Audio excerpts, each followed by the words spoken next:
Napagtanto ni Goku ang pagtataksil ni Vegeta na ikinulong siya sa loob ng hyperbolic time chamber.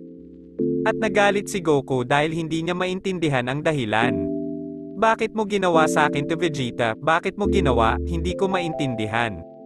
Hindi teka, hindi ko akalain na si Vegeta ang gumawa nito ng mag-isa, wala siyang dahilan para gawin ito.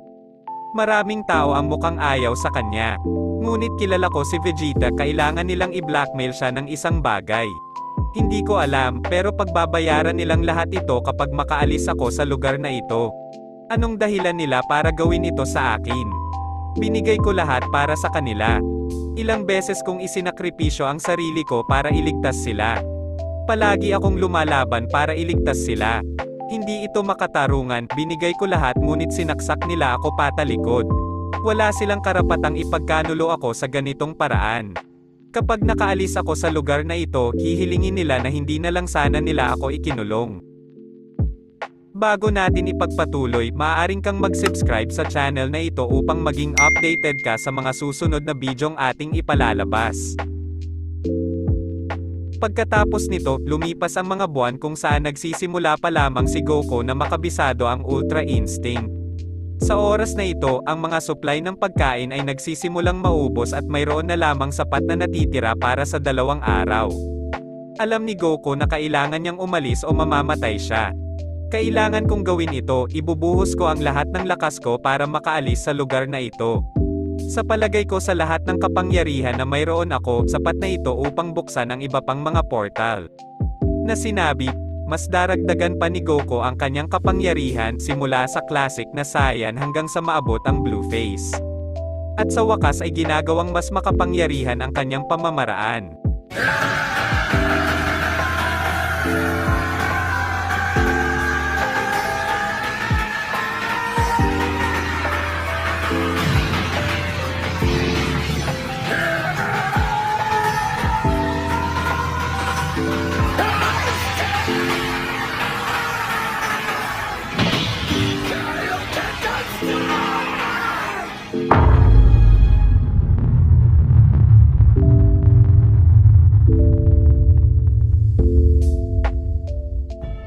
Kaya gagawin niya ang pinakamataas na antas ng Kaioken sa abot ng kanyang makakaya na nagpapayanig sa buong lugar.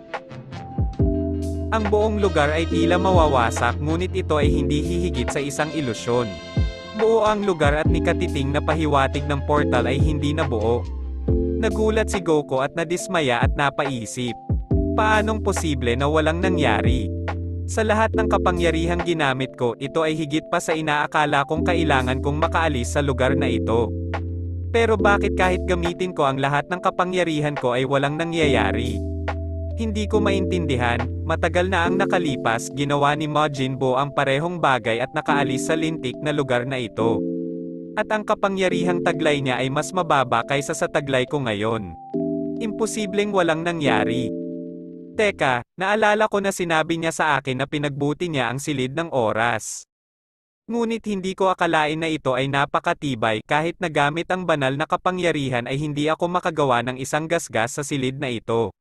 Damn, sinabi ni Goku sa kanyang sarili na labis na nabigo. Samantala sa labas ng hyperbolic time chamber, si Chi-Chi ay magsisimula na sanang hanapin si Goku dahil si Goku ay hindi nagpakita sa loob ng mahabang panahon na masyadong kakaiba para sa kanya. Sinubukan ni Gohan at Goten na hanapin ang kanyang ki, ngunit imposible ito. Ito ang nagpaniwala sa kanila na si Goku ay namatay dahil hindi nila maramdaman ang kanyang ki gaya ng dati. Ngunit biglang nakipag-ugnayan si Kai Osama kay Gohan at sinabi niya sa kanya na nakalock si Goku sa loob ng hyperbolic time chamber. At imposibleng makaalis siya sa lugar na iyon dahil sinubukan na niya ang lahat ng paraan. Hindi nakaimik si Gohan at nagtanong kay Kai Osama. Sabihin mo sa akin kung sino ang gumawa nito at bakit. Sabihin mo sa akin. Tumanggi si Kai Osama na ibigay ang impormasyong ito kay Gohan dahil ayaw din niyang mapahamak ang mga sangkot. Dagdag pa, maaaring malaman ni Beerusama ang tungkol sa ginawa ni Kai Osama at gumanti sa kanya. Gohan, ang tanging masasabi ko sa iyo ay kailangan mong gawin upang mabuhay ang iyong ama sa lugar na iyon hanggat kinakailangan. Naniniwala akong makakahanap ka ng solusyon, ngunit huwag mong hayaang mamatay ang iyong ama sa lugar na iyon. Ililigtas ko siya, salamat sa pag-aalala kay Osama, may utang ako sa iyo.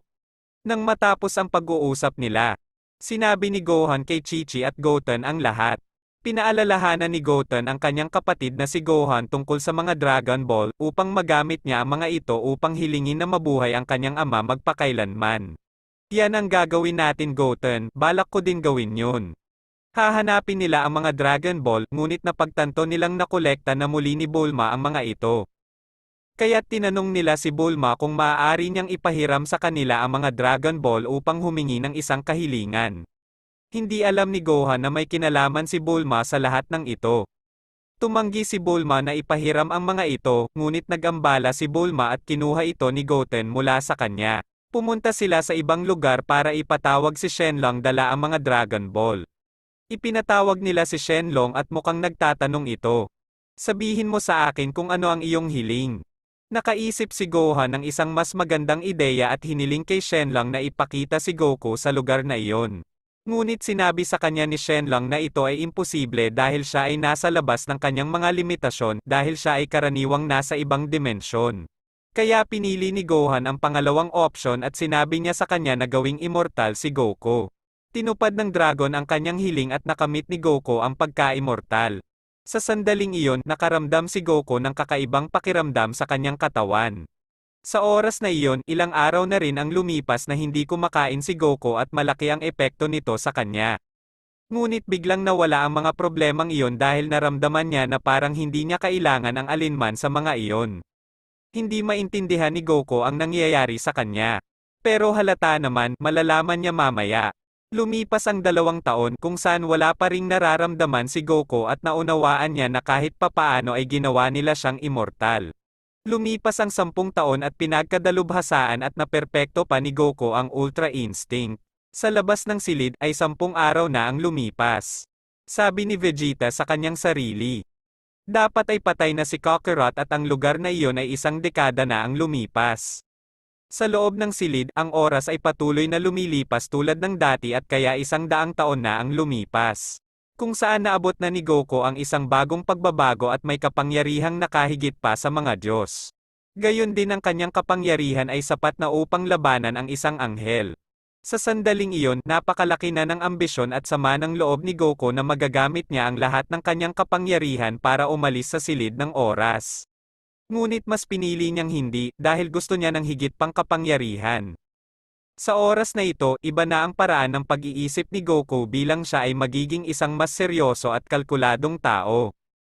May kakaiba kay Goku, wala na ang walang muwang na Goku noon. Ngayon kahit si Beerusama mismo ay hindi makakayanan ang aking kapangyarihan. Hindi rin kaya at sa lalong madaling panahon magiging mas makapangyarihan ako kaysa kay Daishenkan. At ako ang magiging pinakamalakas na nilalang sa buong universe.